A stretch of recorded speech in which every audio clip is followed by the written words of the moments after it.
maka kuserahkan bunga-bunga.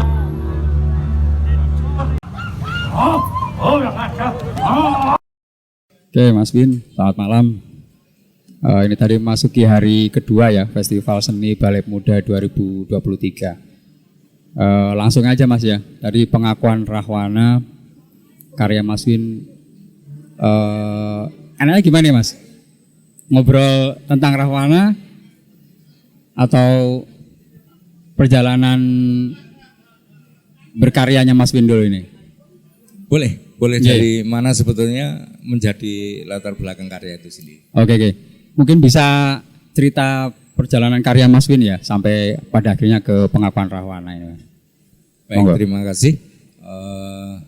Sebetulnya saya itu sudah belajar menari sejak sekolah dasar. Sejak sekitar tahun 87, kemudian tahun-tahun itu saya sudah belajar menari. Usia berapa itu berarti Mas? Paling usia SD ya, usia SD SMP lah. Oh, di atas 10 tahun. Oke, di atas 10 tahun. Namun ada satu perjalanan besar yang menganggap bahwa menjadi seorang seniman itu tidak baik. Menurut bapak saya. Menurut bapak. Sehingga itu menjadi cambuk saya setiap hari, setiap waktu untuk bergerak di kesenian, khususnya seni tari. Namun karena basic saya bahwa saya di isi Solo, saya pernah belajar menjadi teater, saya belajar teater hampir lama di Jejak, menjadi pengajar, menjadi pengajar, menjadi pelatih setiap hari, setiap waktu gitu, sehingga di karya-karya tari saya selalu bergerak, berjubel karya-karya yang banyak-banyak teater. Tapi Bapak Ibu dulu nari juga tuh Pak? Ibu tidak menari, tapi Bapak itu pemain ludruk. Justru Bapak yang tadinya melari. Bapak itu tidak boleh bahwa saya belajar menjadi seorang seniman itu dari awal tidak boleh. Karena menurut beliau tidak menjanjikan gitu. Sehingga saya dicambuk itu Mas, dipecuti kalau orang Jawa itu. Setiap belajar menari saya dipecut, setelah belajar menari pecut. Berarti ini bukan kiasan ya? Bukan, tapi karena kelebihan cambukan itu membuat saya itu lebih belajar. Istilah Jawanya disambleki. Betul. Itu sampai tertulis di berbagai tulisan media ilmiah saya bahwa selalu saya ngomong saya dicambuk. Ya, dan saya jujur dan itu mengakui beliaunya. Akhirnya begitu SMA saya diperbolehkan sama beliaunya. Itu sebuah pilihan hidup. Menjadi seniman atau menjadi apapun itu menjadi pilihan hidup, katanya Bapak gitu. Karena apa itu Mas kira-kira Mas?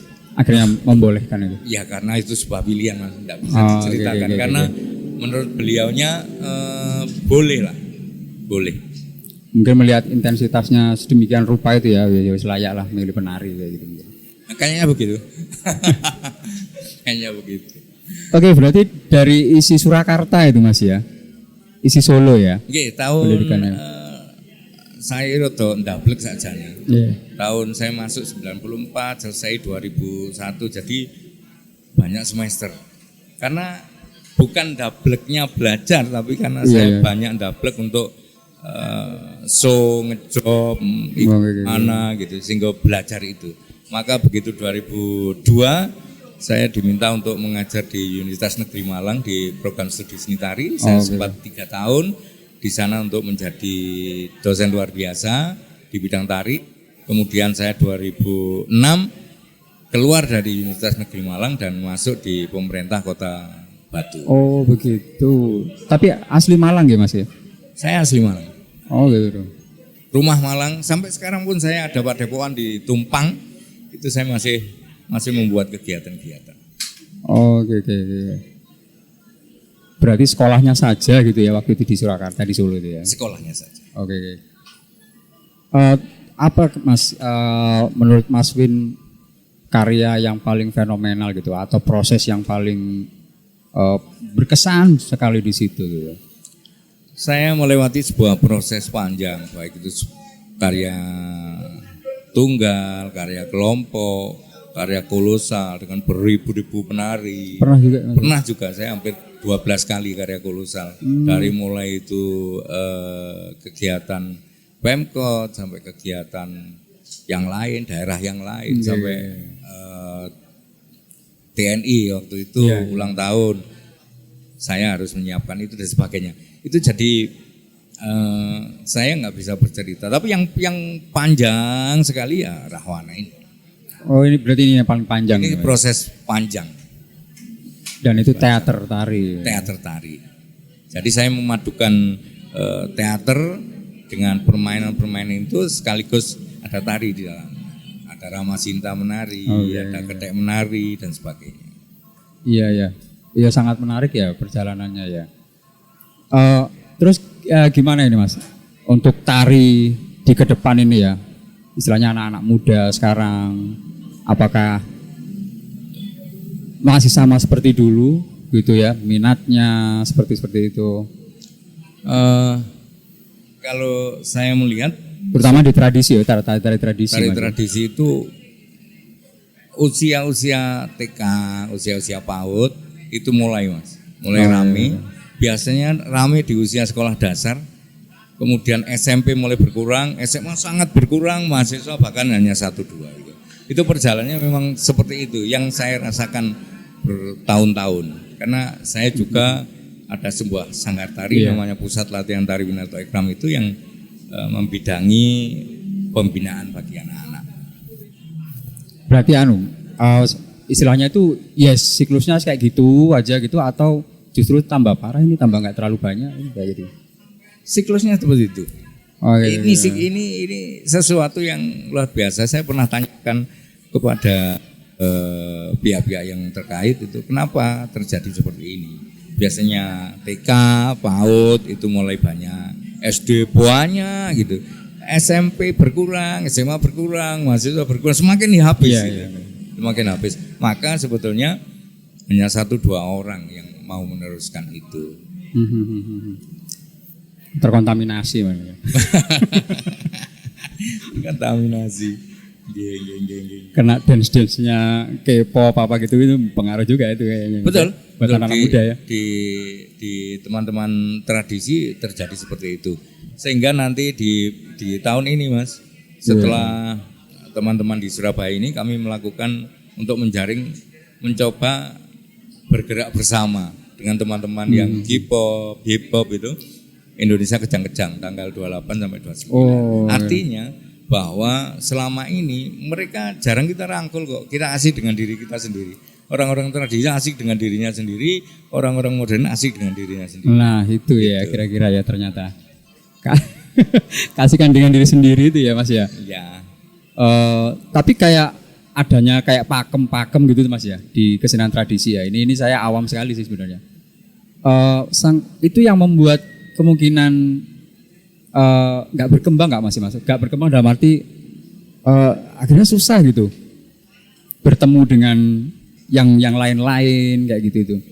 Kalau saya sebetulnya melihatnya bukan di sisi itu, tapi bagaimana sebuah kebudayaan itu atau kesenian pada umumnya itu memang harus berkembang. Tidak ada sesuatu yang berbau seperti itu mandek, stagnan. Itu sehingga apalagi kondisi seperti ini, kondisi zaman seperti ini, semuanya serba instan, semuanya serba cepat. Ya harus kita ikuti sebagai seorang seniman tradisi. Nggak bisa kita terus gandoli gaya kita zaman Jepang gitu. Misalnya gitu, terus tiba-tiba kita gandoli sampai sekarang kita bermain seperti yang lalu. Ya nggak ada yang ikut. Salah satu contoh adalah dulu di teman-teman topeng di Malang sana, kesenian tradisi itu belajar satu gerak itu bisa 2 tahun. Satu gerak bayangkan. Itu bisa 2 tahun dan setiap hari. Hanya dikasih gerak itu. Nah, kemudian sekarang anak-anak muda tidak mau artinya begitu belajar 1 hari kalau bisa sudah selesai. 1 hari selesai. Kemudian selanjutnya hari yang kedua ngejob. Wah itu ya. Nah itu sekarang yang terjadi Iya, seperti iya, itu, iya, Mas. iya. Sehingga jarang orang mau. Tapi padahal ketika kita belajar kesenian tradisi itu ada pepatah kuno mengatakan bahwa joget itu duduk kumprem biai tangan, duduk hanya obai tangan ombone jangka, iya, iya. tapi ketarik saka dayaning gregen jero. Nah, gregen jero itu dari mana? Dari hati. Hati itu dari mana? Hati nggak bisa dilakukan dalam waktu yang sangat singkat. Itu Iya. harus panjang. Rasa soal rasa ya Mas Soal ya. rasa harus panjang menghidupi Iya, itu, iya, iya. sehingga nanti berkaitan dengan dia mau berkorban, berkaitan pengabdian, berkaitan menikmati dan sebagainya itu karena hati Iya, yang iya. mengalir, bukan karena perjalanan satu kali besok kita ngejob pelatihan 1 hari terus pentas, nggak ada rasanya gitu, yakin saya, walaupun penari top itu nggak ada. Iya. Padahal kalau dipikir-pikir Panjang. komposisi tari itu ibarat seni bela diri itu jurusnya kan banyak itu. Ya, Kalau tadi Mas Win bilang satu gerakan itu diulang terus, artinya satu tendangan itu kalau 1000 kali melakukan tendangan ya jadinya dahsyat ya rasanya Mas ya, dilihat. berbeda, sehingga seperti penari-penari lama itu di tradisi dia nggak bermain rasa yang sederhana, tapi Iya, lek iya. ditelok joget ya sak-sae, jogetnya sak obah-obahe, tapi setiap obah itu ada rasanya. itu yang dilihat dan itu mahal. Dan itu ibarat gelas nggak tiba-tiba penuh ya Mas. Betul. Iya. Harus diisi pelan-pelan gitu. Ada konsep begini Mas, di Jawa itu gentong menep itu, gentong yang penuh Iya. itu pasti menep banyu bening. Artinya begitu gentong itu penuh, maka yang bergerak itu apa? Ketenangan, ada hening. Hening itu apa? Lebih pada rasa. Sebutan joget itu sama seperti itu. Oh, iya, Joget atau keaktoran orang-orang bermain teater, atau mungkin kalau boleh orang melukis dan sebagainya, kalau berasal dari hati, wah ini luar biasa, nggak bisa dibeli oleh apapun. Makanya ada karya bagus itu sebetulnya mau dibeli nggak boleh, karena dia mau simpan karya ini kan ada kedalaman di situ. Iya. Merasa sudah sampai gitu Mas ya. Tenang gitu. Nggak sampai, nggih. Oke. Di tari itu saya ya hanya sekilas saja gitu. Dulu pernah ikut workshop, ada yang ngomong sekitar tentang apa itu wirogo, wiromo, wiroso kayak gitu tuh Mas ya. Itu Ya, di tari jadi kalau itu bagaimana itu Mas? Di Ada kaitannya tahapan dengan- itu kan ada wirogo, wiromo. Joget itu ya awali dengan sebuah latihan gerak yang terus menerus, tidak instan. Wirogonya itu diperbaiki. Iya. Oh, oke. Kan gitu. Iya. Kalau wirogonya sudah mapan, maka digandengkan dengan wiromo. Dia tahu kok. Dia tahu kapan singget, kapan seblak, kapan obah, kapan tidak. Di wiromo. Iya, Setelah iya. itu apa? Ini yang ditinggalkan seringkali adalah wiroso. Sesuatu yang berawal dari hati. Sesuatu yang bergerak dengan hati. Kalau sesuatu itu apapun namanya, ketika mau bergerak dengan hati, maka yang terjadi adalah keinginan kita untuk menghidupi kesenian, bukan dihidupi kesenian. Saya yakin itu. Oh, oke. Berarti apa pengertiannya apa seperti ini Mas? Atau malah enggak ya? Kayak gerak yang berulang-ulang itu kok rasanya ngetut kayak gitu itu? Enggak begitu juga konsepnya itu Mas ya? Ini pada saat zaman ini adalah zaman serba instan, zaman serba cepat. Latihan juga gelem suwe. Latihan lek iso dilu terus pentas Iya. gitu. Sehingga nggak ketemu apa yang di dalam hatinya. Iya. Saya pernah ingat satu naskah King Lear kadang itu Ongkeng Sen Singapura itu, dan saya diceritani menggarap karya itu 5 tahun untuk pentas itu. 5 tahun bayangkan Mas. Iya, percaya kalau Dengan dulu. itu sampai obah sedikit itu plek itu sadar bahwa itu sebuah bagian dari sebuah proses kekaryaan. Wah itu mahal Mas. Bukan terus karena disuruh sang sutradara pojok Iya. kanan, pojok ke kiri, pojok kanan. Bukan. Berarti bisa istilahnya itu enggak urutan-urutan juga itu Mas ya. Rasa itu ya dari niat itu juga ya. Bisa dari awal juga itu ya. Betul. Kadang kita awal dari akhir untuk menuju awal. Iya. Karena ada konsep-konsep itu kalau dia Iya. ada awal untuk menuju akhir, ada akhir menuju awal. Kilas balik begitu. Iya. Itu. Waduh ini saya kalau ngobrol kayak gini bisa sambil rokokan ngopi subuh gitu Mas. Menyenangkan sekali sebenarnya pembicaraan-pembicaraan seperti ini. Terus sampai akhirnya pada Rahwana ini Mas, kalau sekilas gitu. Tadi Mas Win kan juga sempat didiskusi ya, sempat diprotes dan sebagainya gitu ya. Istilahnya itu kayak gini, ini kan tokoh jahat gitu ya. Bagi masyarakat awam itu Rahwana itu elek lah, wis ojo ditonton, ojo ditiru sih, saya kayak gitu-gitu ya. Tapi ini diketengahkan gitu ya. Bukan soal lakon apa musuh gitu-gitu ya, tapi apa di sini istilahnya Mas Win ingin mengajak penonton untuk jernih melihat sisi-sisi lain sekedar itu atau bagaimana itu Mas tokoh Rahwana itu? Ya, kesalahan kita adalah selalu kita dicekoi dengan hal-hal yang tentang sesuatu terus digelontorkan oleh orang-orang sepuh pada kita. Apalagi contoh seperti ini, seperti Rahwana itu adalah tokoh jelek, penculik, pencuri istri orang dan sebagainya. Selalu itu digelontorkan. Makanya di hampir 20 pementasan saya selalu diprotes tentang Rahwana itu. Tapi kalau kita baca benar bahwa Rahwana ini orang hebat.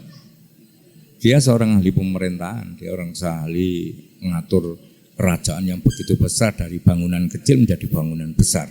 Artinya bahwa Rahwana itu tokoh yang sentral di Alengka itu, orang hebat. Tapi kenapa kita selalu mencekoi dengan hal-hal yang bersifat bahwa enggak hebat, dia kotor. Yang hebat itu Rama. Tidak, kalau saya tidak. Kalau saya bukan berarti saya itu memang cocoki Rahwana dan saya dipanggil teman-teman dimanapun sekarang berada ketika Rahwana Katinandi dan sebagainya. Gitu. Bukan begitu, bukan itunya, tapi artinya bahwa Rahwana ini banyak hal yang bisa dikupas. Nah, salah satu yang bisa dikupas adalah cinta kesejatiannya, kesetiaannya pada seorang wanita. Itu luar biasa. Iya. Kalau selama ini kan kisah cinta itu sudah satu paket Rama Sinta gitu ya. Kalau ini tunggal sebenarnya ya, Rahwana itu ya gitu ya. Betul, jadi konsep Rahwana ini sebetulnya bisa dimainkan sendiri. Bisa dimainkan dengan Sinta saja, bisa dimainkan bertiga dengan Rahwana, bisa dimainkan dengan monyet-monyet, bisa dimainkan menjadi kolosal. Artinya ini memang luas sekali naskah ini. Ketika memang saya harus main sendiri, saya main sendiri. Dan saya mainkan sendiri dengan karakter saya sebagai seorang Rahwana. Dari 36 ini pernah ada gitu Mas? Pernah. Di Gurindam 12 di Tanjung Pinang, saya main sendiri. Karena saya ingin merasakan bahwa benar-benar Rahwana itu mandiri orangnya. Kalaupun terus saya ngajak teman, ngajak Rama, ngajak Sinta, saya memberi kesempatan pada banyak hal, banyak teman-teman bisa berkarya bersama. Oke. Berarti dari setiap pementasan itu kayak tadi yang kera-kera tadi Mas ya, itu nggak mesti sama orang-orangnya Mas ya?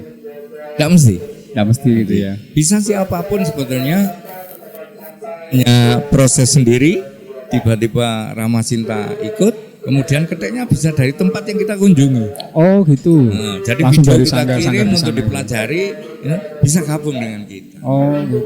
Bisa seperti itu. Artinya ada keluasan-keluasan untuk bisa bermain itu. Tapi tematik apa tentang karya Rahwana itu tetap tunggal, cinta sejati. Oke.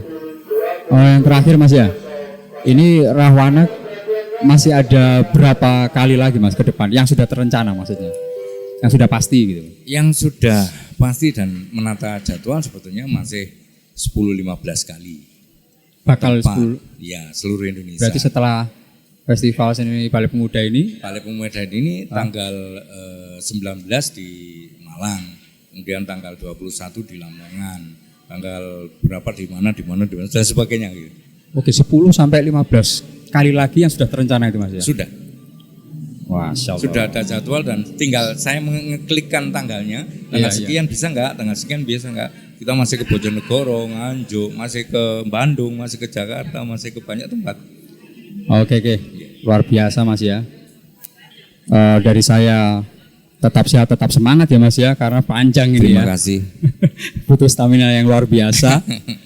Dan luar biasa ya.